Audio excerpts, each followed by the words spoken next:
나이지리아의 동전에는 김승권 박사가 만든 오바슈퍼이로 옥수수가 새겨져 있습니다. 김승권 박사는 가난한 사람을 배불리 먹이는 잘하는 나이지리아를 위해 큰 업적을 남긴 사람들에게 주어지는 마이에군 칭호와 기아와의 전쟁을 승리로 이끈 장군이라는 자군몰로 칭호를 받으며 나이지리아의 명예추장으로 2차례나 추대되었습니다. 아프리카를 기아에서 구한 공로로 노벨상 후보에도 여러 번 올랐던 박사님이었지만 그의 시작은 스스로를 루저라고 평가할 만큼 힘들었습니다. 김승권 박사는 자신을 성공시킨 인생에 3번의 실패가 있다고 말합니다. 첫 번째 실패는 부산상고 시험에 떨어진 것입니다. 고등학교 시험에 떨어진 그는 1년간 아버지 밑에서 농사를 지으며 그의 평생 현장 연구의 밑바탕이 된 근면한 농민의 자세를 배웠습니다. 두 번째 실패와 세 번째 실패는 농협 입사 시험에 떨어진 것과 대학원 시험에 떨어진 것입니다. 그렇게 대학원을 졸업하고 교수가 되려던 그는 농촌진흥청에 취직하게 됩니다. 박사님은 스스로를 머리가 나쁜 사람이라고 생각하고 더 열심히 노력하는 수밖에 없다고 생각하며 세상을 살아왔다고 합니다. 농촌진흥청에 입사해서도 박사님은 한직으로 밀려났습니다. 당시 최고의 인기 부서였던 통일벼부서에 자리가 없다며 밀려나서 간 곳은 바로 옥수수과였습니다. 미국으로 옥수수 공부를 위해 가게 된 박사님은 그곳에서 신세계를 만나게 됩니다. 미국은 당시에 옥수수의 단위 생산량이 우리나라 생산량의 5배가 넘는 하이브리드 옥수수를 생산하고 있었습니다. 하이브리드 옥수수는 2가지 이상의 품종을 섞어 개량한 옥수수로 생산성이 좋고 병충해에도 강하지만 이대에서는 생산성이 떨어지는 단점 때문에 매년 새로 종자를 생산해야 해서 대규모 종자 회사가 없는 개발도상국에서는 개발할 엄두도 내기 힘든 옥수수였습니다. 그리고 세계에서 가장 큰 옥수수 연구소인 국제옥수수밀연구소는 개발도상국에서 이런 연구를 하는 데 대해 반대가 심했습니다. 그것이 식량이 곧 무기인 국제사회의 냉엄한 현실이기도 했습니다. 강대국들은 개발도상국들이 자신들이 만든 옥수수를 판매해야 할 시장으로 남아있기를 바랬기에 하이브리드 옥수수의 개발 기술이 개발도상국에 전해지는 것을 원하지 않았던 것입니다. 오기가 생긴 김승권 박사는 본격적으로 하이브리드 옥수수 연구에 집중하게 되고 1977년 세계 최초로 글로벌 종자회사가 아닌 개발도상국 자체의 힘만으로 수원 19호, 23호, 27호의 하이브리드 옥수수인 수원 시리즈 개발에 성공하게 됩니다. 수원 시리즈의 성공으로 강원도는 1년에 400억 원어치의 옥수수가 증산되었습니다. 미친듯이 옥수수의 품종 개량에 대한 연구를 하며 8편의 논문을 써내는 그를 주목한 곳은 유엔이었습니다. 유엔은 김승권 박사가 아프리카의 척박한 땅에서 한국처럼 품종 개량된 하이브리드 옥수수를 생산해 주기를 원했습니다. 유엔은 우리 정부에게 박사님을 아프리카로 보내달라고 거듭 요청했고 결국 박사님은 1979년 아프리카로 가게 됩니다.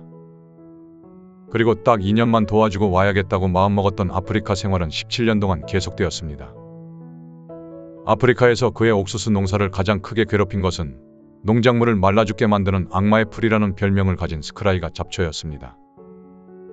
선진국 학자들도 100년 동안 해결 방법을 찾지 못했던 이 문제를 그는 잡초와 공생하는 방법으로 해결했습니다.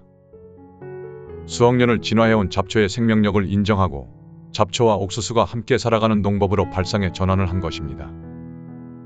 그렇게 그는 아프리카의 나이지리아에서 국제열대농업연구소 육종연구관으로 일하며 아프리카의 병충해를 이겨내는 신품종 옥수수 개발에 성공하게 됩니다.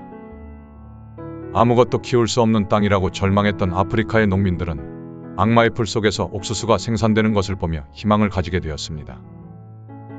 17년간 아프리카를 100만 킬로미터 이상 여행하며 시험장에서 하루에 5,000종의 품종을 돌보며 강행군을 이어온 결과는 나이지리아의 옥수수 혁명을 만들었습니다. 나이지리아는 김승권 박사를 만나기 전 100만 톤의 옥수수를 생산하고 100만 톤을 수입하는 나라였지만 옥수수 혁명 이후 700만 톤의 옥수수를 생산하고 200만 톤을 수출하는 나라가 되었습니다.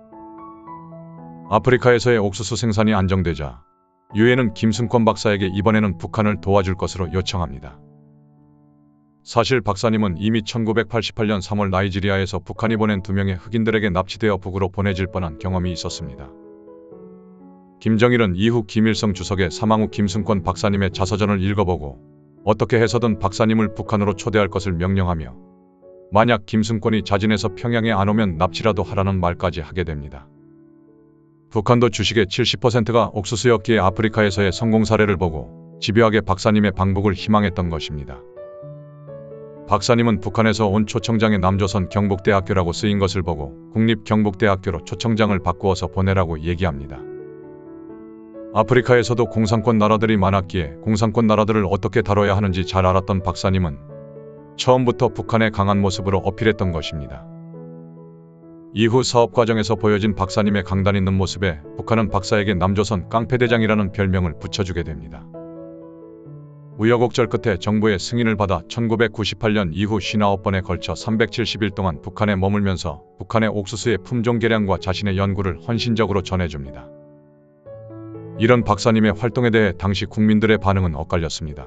동포니까 도와야 한다는 의견과 망하게 내버려둬야 한다는 의견이 엇갈렸습니다.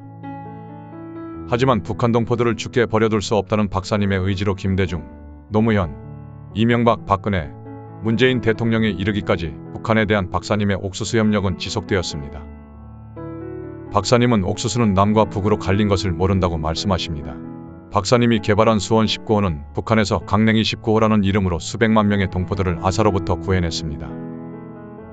1998년 78개 협동농장에서 심은 강냉이 19호는 북한 품종보다 23%나 더 증산되었습니다. 박사님은 북한에게 옥수수만 잘 키워도 핵을 쏘는 것보다 더 북한 경제를 발전시킬 수 있다는 것을 설득하고 계신 것입니다. 우리가 초당옥수수라고 부르는 아삭하고 달콤한 옥수수도 박사님이 개발하셨습니다. 김정일은 이 초당옥수수를 좋아했다고 합니다. 박사님에 대한 김정일의 신임은 대단히 컸습니다. 박사님이 과학자들에게 자유를 주어야 새로운 아이디어를 많이 낼 수 있다고 얘기하자 김정일은 묘향산 입구에 과학자들에게 자유를 준다는 글귀가 적힌 대형 간판을 세우고 박사님에게 확인하러 가보라고 말하기도 했습니다. 박사님은 북한의 농민시장이 성황을 이루게 된 데는 자신의 역할도 있다고 이야기하십니다. 옥수수는 콩보다 3배 이상 수확량이 많아서 북한의 밭은 옥수수만 심어야 하고 콩은 심지 못하도록 하고 있었습니다. 박사님은 북한 당국을 설득해 2년 동안 옥수수를 심은 밭은 다음 1년은 반드시 콩을 심고 그 밭에서 나온 콩은 10%를 경작자에게 보너스로 줄 것을 권유했습니다.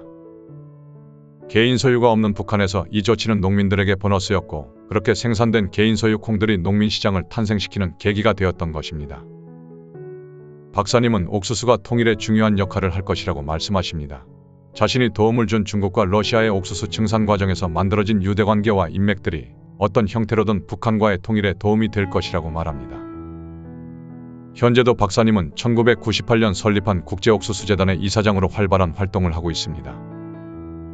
아시아와 아프리카의 20곳 나라의 옥수수 종자와 기술을 전수하며 체제와 이념에 관계없이 옥수수가 필요한 나라에는 아낌없는 후원을 하고 계신 것입니다.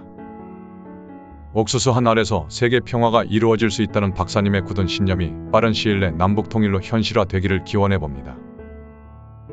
우리의 삶을 더 가치 있는 것으로 만들기 위해 자신을 희생하신 한 사람의 이야기가 계속될 수 있도록 구독과 좋아요로 힘을 보태주세요.